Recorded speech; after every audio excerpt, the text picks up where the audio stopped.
Hi Sagittarius, welcome to Higher Source Tarot for your August 2020 mid-month tarot reading. This is for all Sagittarius, Sun, Moon, Rising, and Venus.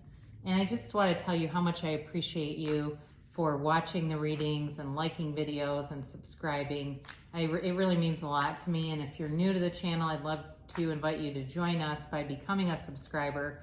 I post readings every week, every Friday, and then typically they're Monday or Tuesday. And they're different types of readings. Later in the month, I will do a 4-month predictive reading for the months of September through December, all right? So let's begin here. Let's get this guidance for Sagittarius, please. What does Sagittarius need to know? What does Sagittarius need to know for the highest good of all concerned for Sagittarius? So here we go. All right, so it's not always everybody's reading, but it's always somebody's. I don't know if I've mentioned this before, because I really do try to keep the readings unbiased. I'm just reading the cards. It's not really, in terms of if I like a sign or not, but I do feel like I've grown closer to your sign doing this, because I don't know very many Sagittarius in real life.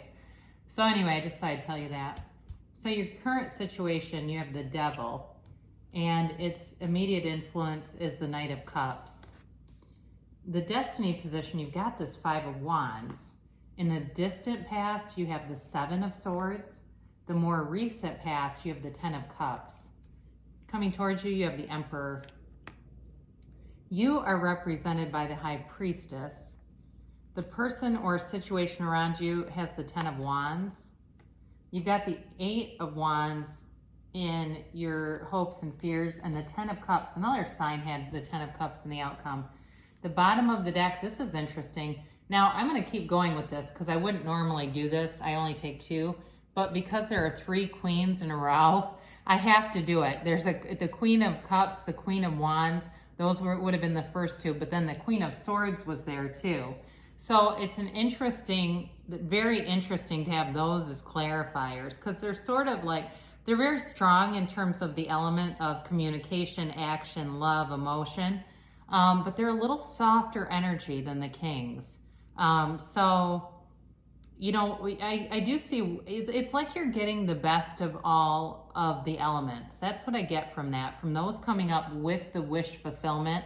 Plus you have the 9 and the 10 showing up. And I always see that as being relevant when you have in the same suit successive numbers. So 9, 10, because there's 78 cards here. So to get 2 that are that close together is unusual. But it's really a lovely reading. I feel like you do have communication coming in, and I think it's coming towards you, not you initiating, because you're the High Priestess, and the High Priestess is really about being passive.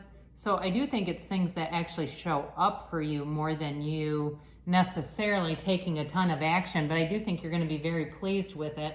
So you have here water, Pisces, Cancer, Scorpio. You've got Aries and the Emperor, but you also have fire, Aries, Leo, Sagittarius. You have Capricorn here, and you do have a little bit of air, Gemini, Libra, Aquarius, but that's on the distant past. So if you have parted ways with an air sign, that certainly could be them, or you had some kind of difficulty with some pettiness with an air sign. Again, it could be them. So, with the Devil here, it's your current situation, and it has a lot to do with the cards just telling you to be easy about some things. Go with the flow. Don't chain yourself down to any one situation. And, be aware of anything that might be sabotaging you. And I just got in my head diet. For somebody out there that's struggling with nutrition and knowing, like, I know I shouldn't be eating this, but I do it anyway. And then they hate themselves for it. It reminds me of a friend of mine that used to go and get concrete mixers from Culver's. And she told me, she said, I actually hate myself after I do that. And I kind of chuckle, but really, I think a lot of people struggle with that.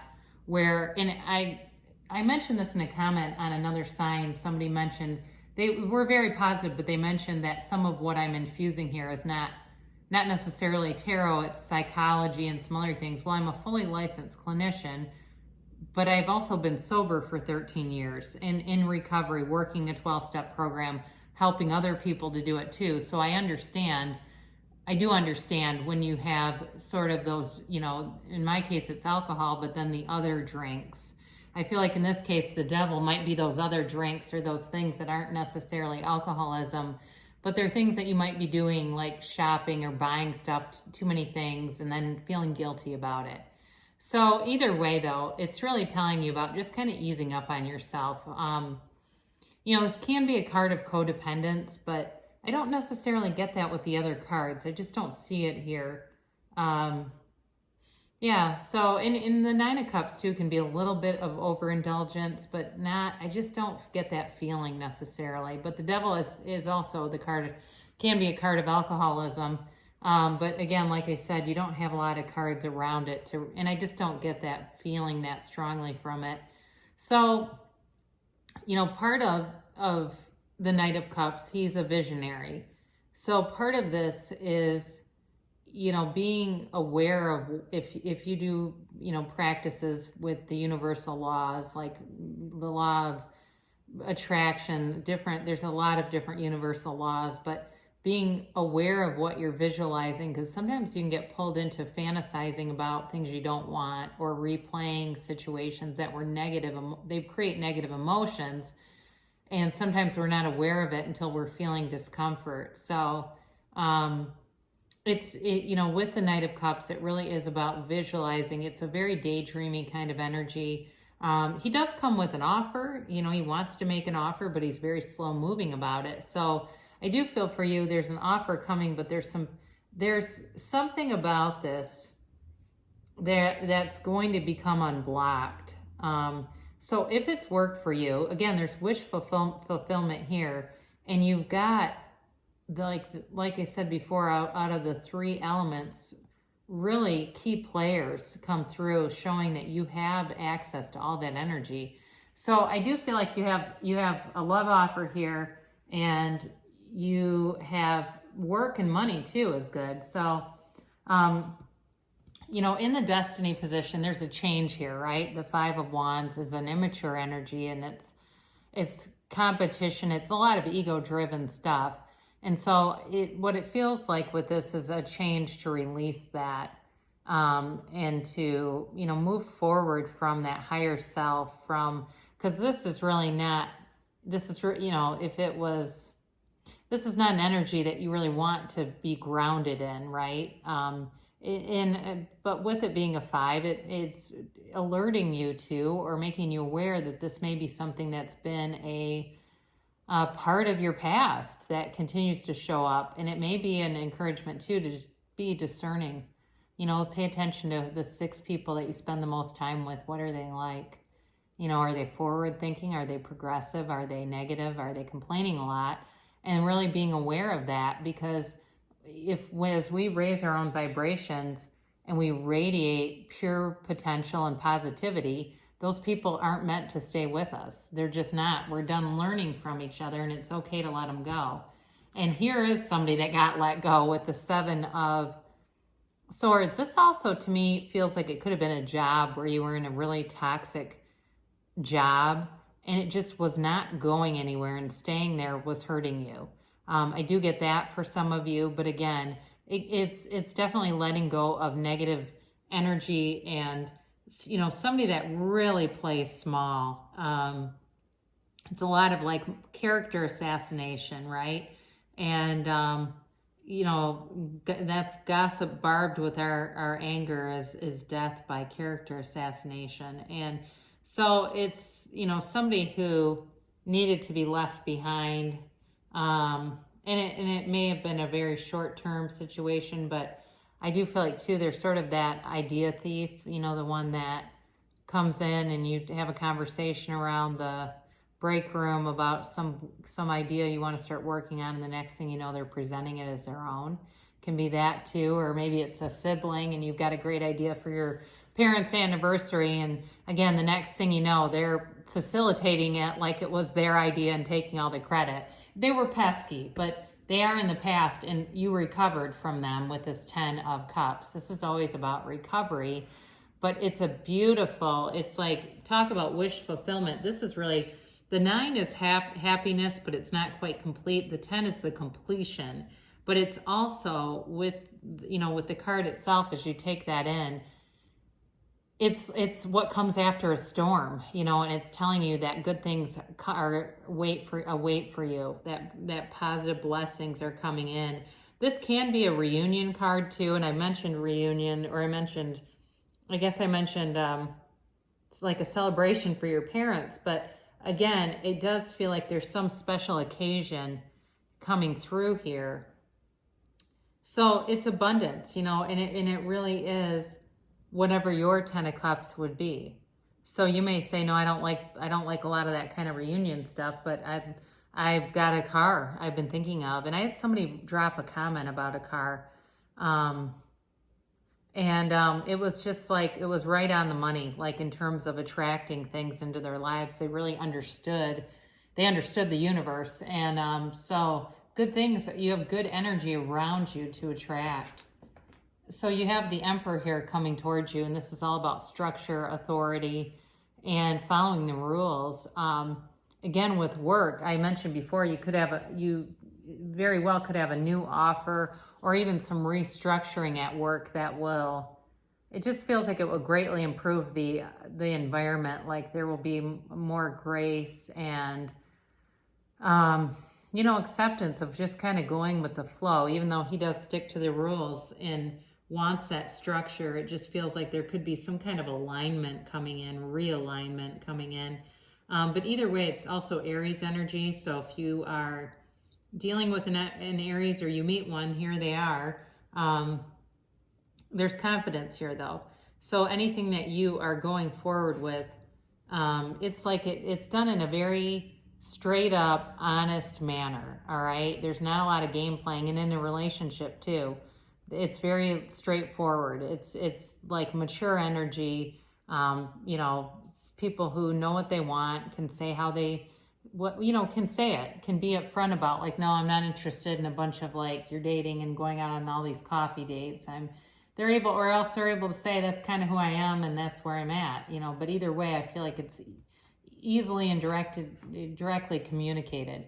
Now I mentioned before, you're kind of passive in this, all right? And the High Priestess is the card of the psychic, so you're being guided to follow your own intuition. When you get those intuitive hits, follow them.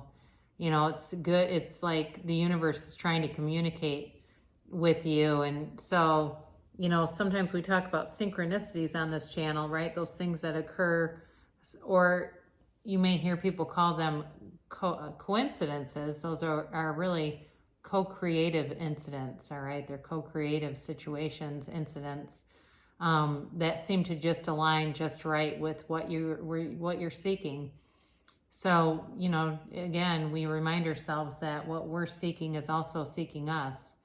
So with this energy, it's wonderful potential, but very passive.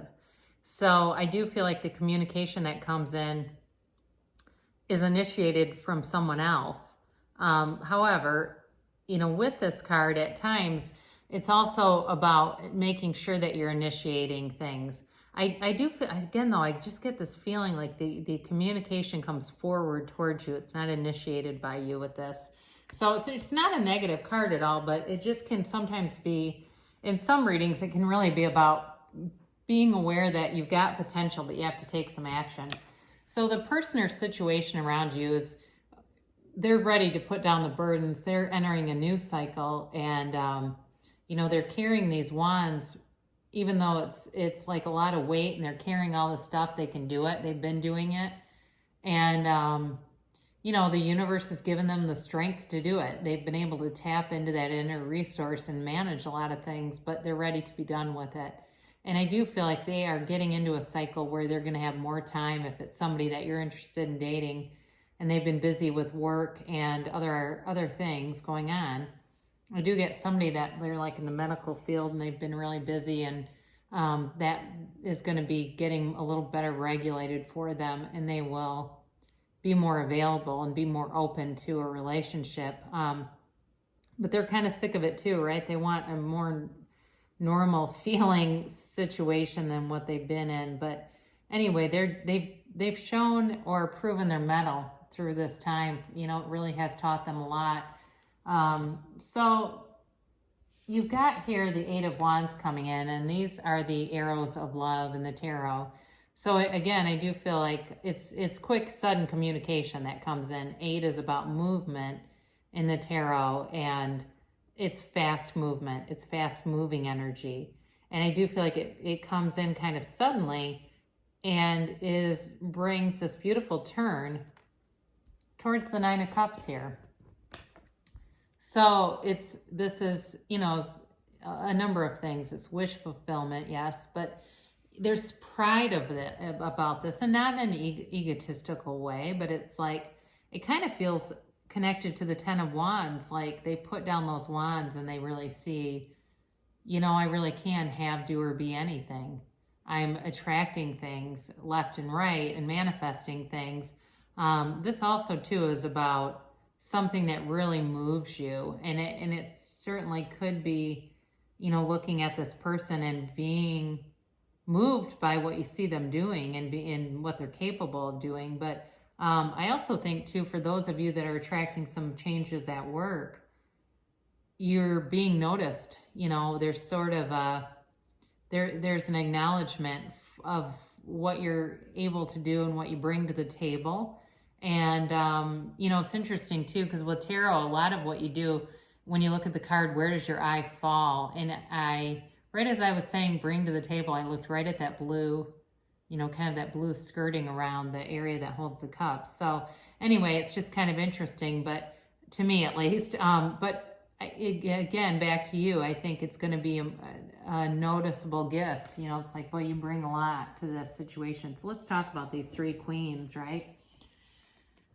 So you have here, you've got wisdom here. You've got, you know, you've learned from your experiences. You've turned those wounds into wisdom, and you're confident, and you're confident, but you've got such a beautiful blend of poise and emotional regulation, and sort of this ability to be compassionate but yet direct.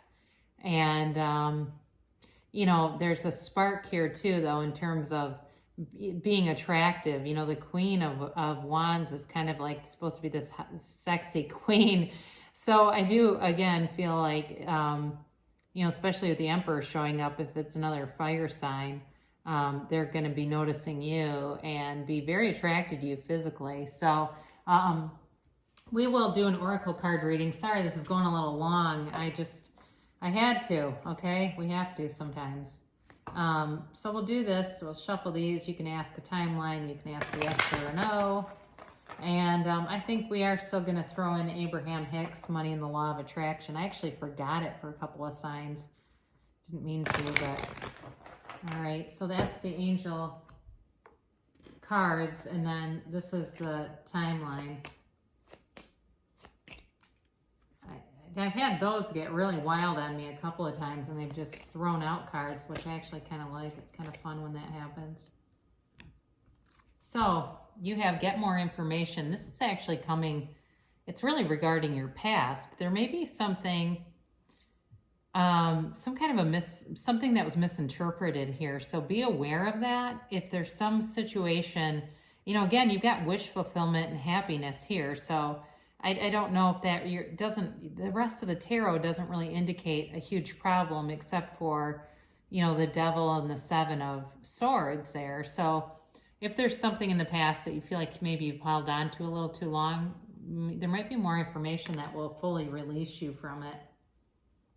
And now, improving health, and this is mentally, spiritually, emotionally. I mentioned the nutrition piece where the Devil is concerned. Things are getting better, so be aware of that. You're on the right path. The energy is coming together to move you forward. There's momentum happening around you.